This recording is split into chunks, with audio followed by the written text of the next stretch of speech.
Hurmatli ota-onalar, farzandingizni mana shunday o'yingohlarga olib borganda, asosan mana shunaqa joylar bo'lsa judayam yaxshi bo'ladi. Bolani duxini ko'taradida bu. Qarang, xavfsizligi bor, arqon bilan bog'langan.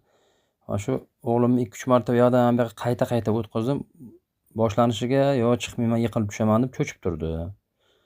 Sekin-sekin gapirib, asta-asta o'tirib 5 minut boyagi psixologik podishkadan keyin lekin mana o'tdi endi o'zi. Bolani duxini ko'taradi, qo'rqmaydigan qiladi-da bu narsa. Bu o'g'il bolaga ham, qiz bolaga ham kerak narsa bu. Faqat o'g'il bolalar qilsin degan narsa emas bu. Qiz bolani ham yuragini katta qiladi, o'g'il bolani ham. Mana shunaqa joylarga, o'yingohlarga kiryapsizmi, shunaqa narsani iloji boricha bolangiz bilan birgalikda o'ynang. Tashab qo'yib, bu yerda o'tirib olib, boyagi lavash-pavash tiqib, telefonda vaqtingizni behuda sarflamangda. Mana shu jarayonda bola bilan birga o'ynang. Davay o'g'lim, men senga ishonaman, mana oz qoldi, bir qadam qoldi deb podishkani qilib turing. Bolani duxi ko'tariladi. Ishoning, katta foydasi bor. Xursand bo'lib chiqadi sakrab.